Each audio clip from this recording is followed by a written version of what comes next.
Good morning student. मैं charging of capacitor पढ़ा रहा हूँ। उस चार्जिंग ऑफ कैपेसिटर में एक क्वेश्चन हम ये डिस्कस कर रहे हैं कि इस बैटरी से कनेक्ट करके हमने इस कैपेसिटर जो अनचार्ज था उसको हम चार्ज करना है। तो हमें बताना है कि ग्राफ एक प्लॉट करना है, टाइम और कैपेसिटर में जो पावर होगी उसके बीच कैसा ग्राफ होगा।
अब देखिए इसमें कैपेसिटर में स्टोर एनर्जी का फॉर्मूला ये होता है और इस स्टोर एनर्जी का डिफरेंशिएशन कैपेसिटर की पावर होगी। तो इस एनर्जी के इस फॉर्मूले को हमने डिफरेंशिएट किया और चार्ज और करंट की वैल्यू जो हमने निकाल रखी है टाइम के फंक्शन में वो यहाँ सब्स्टिट्यूट की, तो पावर का एक्सप्रेशन क्या है। अब देखो ये जो कैपेसिटर में पावर है टाइम के साथ बदल रही है।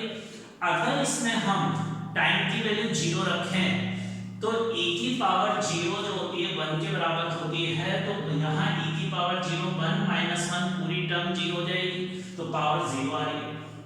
और t बराबर इनफाइनाइट रखने पर भी कैपेसिटर में पावर 0 आ रही है। इसका मतलब क्या होगा, अगर मैं टाइम की वैल्यू 0 से लेकर इंफिनिटी तक चेंज करूंगा तो पावर किस तरह से बदलेगी, power first increases then decreases. तो ग्राफ कुछ इस तरह का होगा। अब इस ग्राफ में इस पर्टिकुलर पॉइंट पर पावर मैक्सिमम आ रही है ना, और पावर मैक्सिमम आने के लिए क्या टाइम होगा ये मुझे निकालना है। तो इस ग्राफ का मैक्सिमा कैलकुलेट करना है कहाँ होगा, और ग्राफ का मैक्सिमा निकालने का मेथड क्या होता है।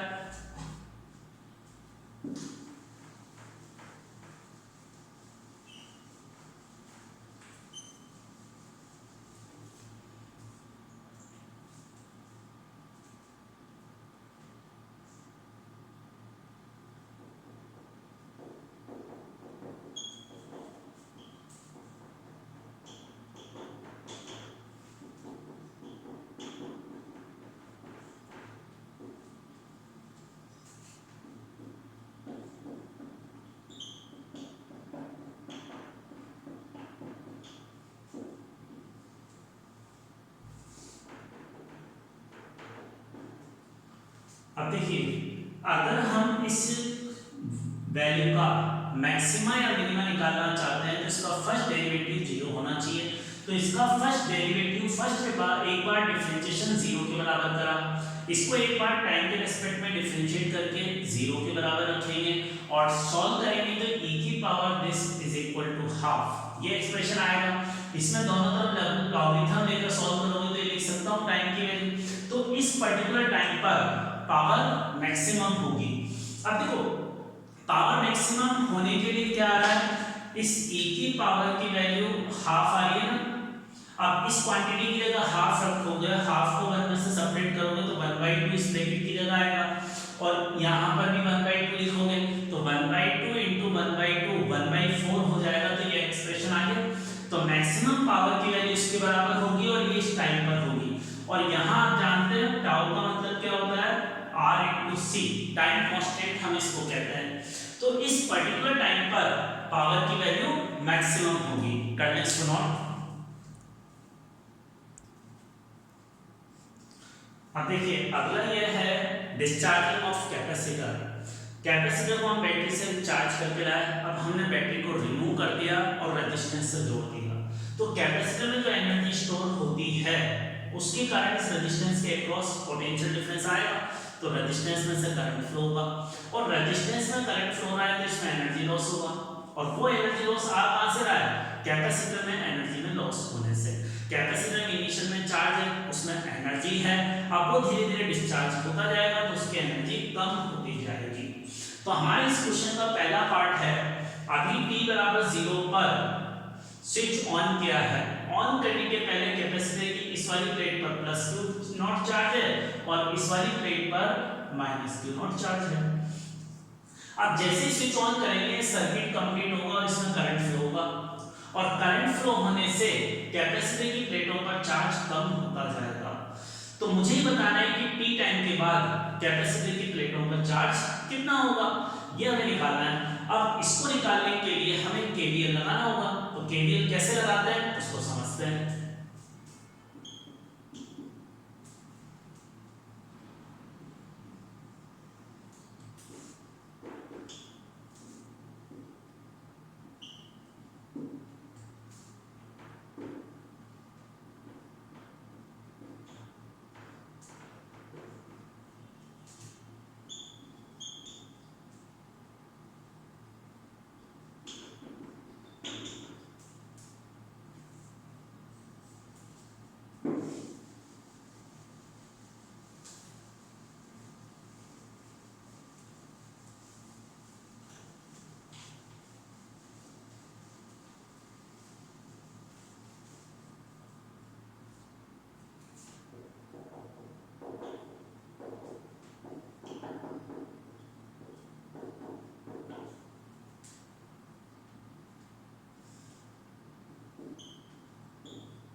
अब देखिए इसमें केवीएल लगाने के लिए टी टाइम के बाद यहाँ कैपेसिटर की इस वाली प्लेट पर शुरू में पॉजिटिव चार्ज था ना, तो इसका हाई पोटेंशियल है, तो हाई पोटेंशियल से लो पोटेंशियल की तरफ ऐसे करंट फ्लो होगा।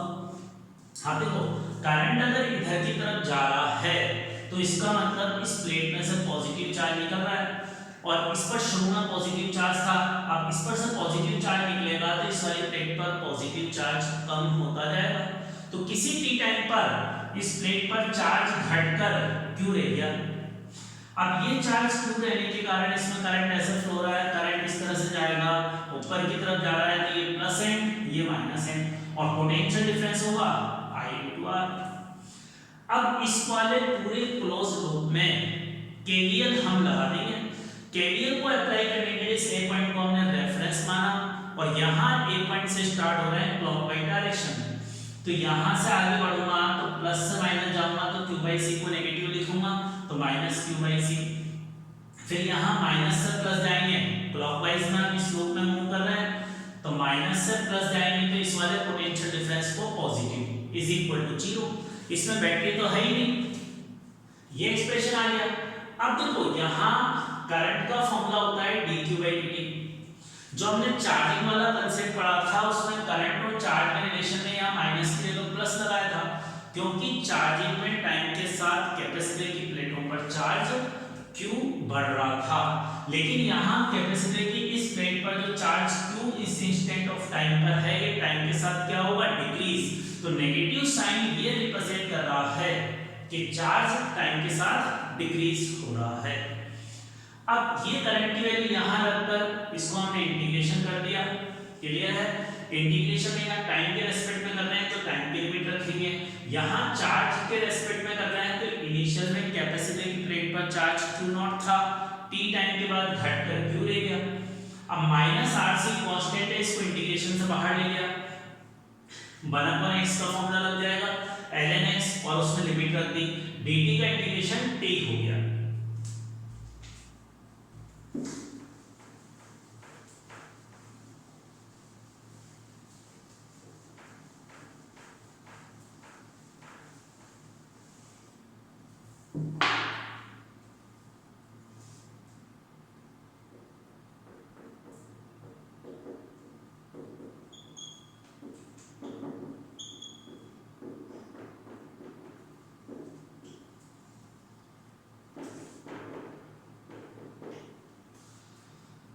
अब देखिए टाउ का मतलब तो वही टाइम कांस्टेंट है जिसकी वैल्यू r इनटू c के बराबर होती है। Time is equal to tau is equal to r into c। q not जो है कैपेसिटर में इनिशियल चार्ज है और इसको हम मैक्सिमम चार्ज भी कह सकते हैं। q नॉट का मतलब मैक्सिमम चार्ज और इनिशियल चार्ज t बराबर 0 पर q नॉट ही कैपेसिटर की प्लेटों पर चार्ज था और ये चार्ज टाइम के साथ डिक्रीज हो रहा है। अब अगर चार्ज और टाइम में ग्राफ प्लॉट किया जाए तो किस तरह का आएगा?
अब देखिए चार्ज और टाइम में ग्राफ इस तरह का एक्सपोनेंशियली डिक्रीजिंग ग्राफ आ गया, चार्ज टाइम के साथ घट रहा है। सेकंड पार्ट में हमें निकालना है इस सर्किट में current in function of time t। तो ये जो चार्ज का एक्सप्रेशन है इसको डिफरेंशिएट करेंगे तो करंट आ जाएगा, लेकिन चार्ज अगर टाइम के साथ डिक्रीज हो रहा है तो यहाँ माइनस साइन आएगा। अब इस इक्वेशन को मैंने टाइम के रेस्पेक्ट में डिफरेंशिएशन किया तो ये डिफरेंशिएशन हो गया, माइनस माइनस प्लस और टाइम कांस्टेंट की जगह r इनटू c लिख सकता हूं तो ये एक्सप्रेशन आ गया। इस इक्वेशन में ये जो क्वांटिटी है ये मैक्सिमम करंट की वैल्यू है, तो इसको मैक्सिमम करंट I नॉट के सिंबल से डिनोट कर दिया तो ये करंट और टाइम में रिलेशन है।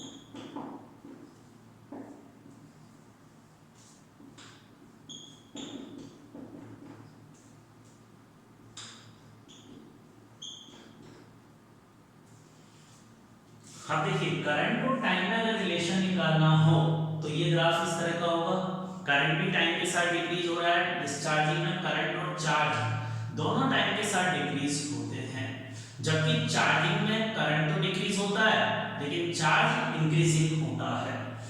अब यहाँ डिस्चार्जिंग वाले सर्किट में कोई बैटरी नहीं है, सर्किट में एक रेजिस्टेंस और एक कैपेसिटर है, तो दोनों के क्रॉस वोल्टेज का सम 0 के बराबर होगा। इसका मतलब क्या हुआ, और रेजिस्टेंस में वोल्टेज इस फॉर्मूले से भी निकाल सकते हैं। करंट हमने सेकंड पार्ट में निकाल ही लिया ये इक्वेशन, इसको यहां रखेंगे तो रेजिस्टेंस में वोल्टेज आ जाएगा। कैपेसिटर में वोल्टेज q/c के फॉर्मूले से चार्ज की वैल्यू टाइम के फंक्शन का फर्स्ट पार्ट में निकाली थी, और इन दोनों को सॉल्व करके देखोगे ऐड करके तो ये 0 के बराबर आना चाहिए। ये हमेशा यूनिवर्सल ट्रुथ है। कई बार ऐसा भी क्वेश्चन आ जाता है कैपेसिटर और रेजिस्टेंस में वोल्टेज का रेशियो क्या होगा, टाइम वाइज दे रखा होता है, लेकिन कोई भी टाइम दे डिस्चार्जिंग के सर्किट में तो दोनों का मैग्नीट्यूड बराबर होगा और साइन अपोजिट होगा अकॉर्डिंग टू दिस इक्वेशन। तो ये हमारे पास रिजल्ट आ गया।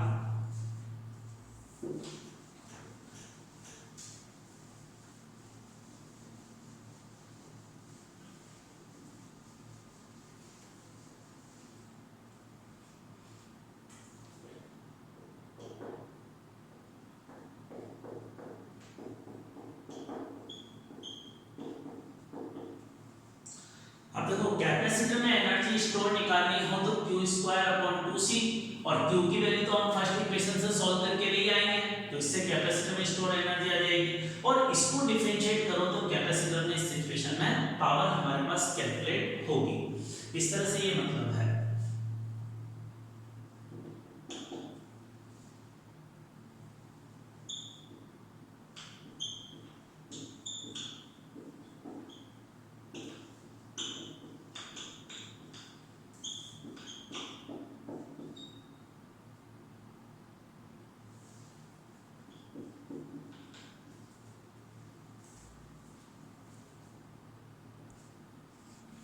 अब देखो अगला क्वेश्चन है एलएन आई और टाइम में ग्राफ प्लॉट करना है हमें डिस्चार्जिंग ऑफ कैपेसिटर वाले सर्किट में।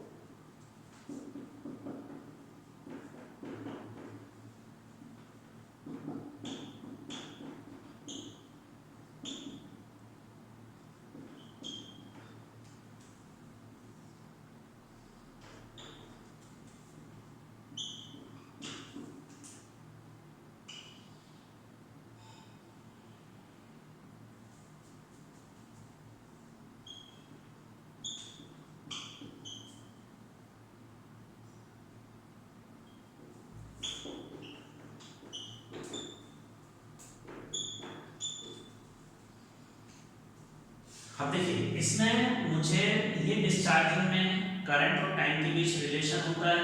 अब इस इक्वेशन से ग्राफ निकालने के लिए हमने इस इक्वेशन का दोनों तरफ लॉगरिथम ले लिया, तो I का ln I, I0 का ln I0 और इसका लेंगे तो ये एक्सप्रेशन आ जाएगा। अब देखो यह एक स्ट्रेट लाइन की इक्वेशन है, स्ट्रेट लाइन की इक्वेशन जो होती है इससे जनरल इक्वेशन से कंपेयर किया तो यहाँ हमें ग्राफ इस इक्वेशन में हमें x की जगह तो क्या दे रखा है t और y की जगह क्या दे रखा है ln I। अब अगर इन दोनों इक्वेशन को हम कंपेयर करेंगे तो इससे m की वैल्यू इसके बराबर आएगी और c की वैल्यू इसके बराबर होगी। अब c का मतलब होता है y एक्सिस पे इंटरसेक्शन वो पॉजिटिव है और इस लाइन का स्लोप नेगेटिव है, तो अगर इधर से एंगल मेजर करेंगे ना तो ये वाली टर्म इसके बराबर आ जाएगी tan थीटा = 1/rc, ये स्लोप का मैग्नीट्यूड होगा। तो इस तरह से हम इसका ग्राफ बना सकते हैं, करंट और टाइम के बीच एक्सपोनेंशियली डिक्रीजिंग ग्राफ है।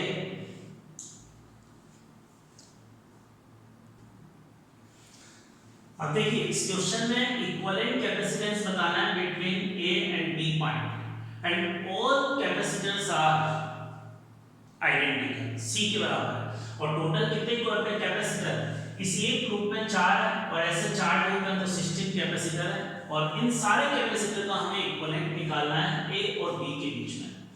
और ये जो वायर दिखा रखे हैं ना ये कंडक्टिंग वायर है, जीरो रेजिस्टेंस के वायर। अब देखो अगर इस जीरो रेजिस्टेंस के वायर में क्या होता है, कितना भी करंट फ्लो इसके हर पॉइंट का पोटेंशियल सेम होता है। अगर मैं मान लो इस पॉइंट का पोटेंशियल A के बराबर कंसीडर करता हूं तो इस वाले पॉइंट का भी A होगा, ये वाला पॉइंट भी A के बराबर होगा और ये वाला पॉइंट भी A के इक्वल होगा। क्लियर, ये सारे पॉइंट A के इक्वल हो गए।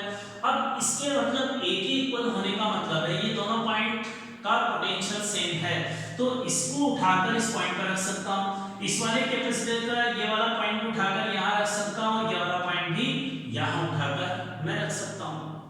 ठीक है, या दूसरा देखो इसका पोटेंशियल A है, इसका B है, इसका कुछ और होगा तो इसका पोटेंशियल मैं मान लेता हूं P।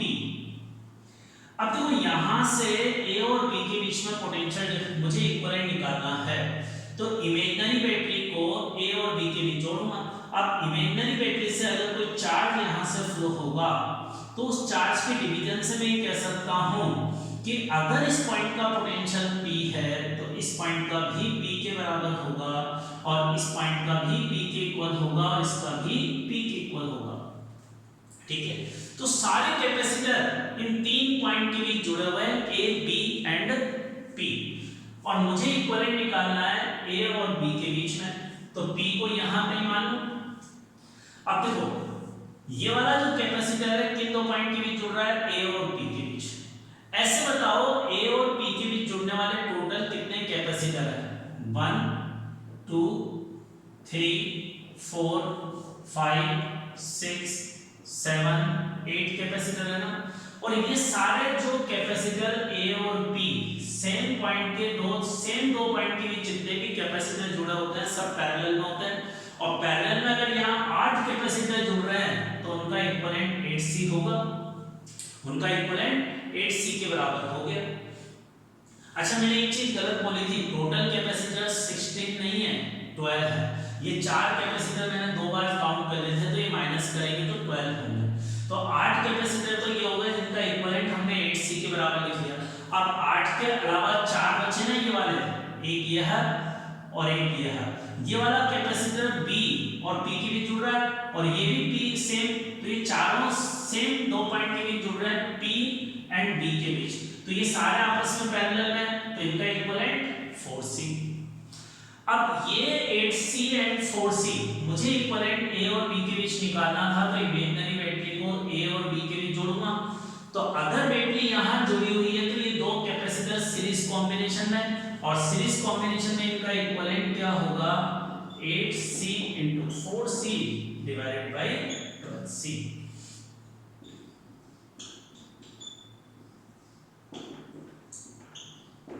तो ये इसका answer. Thank you for today.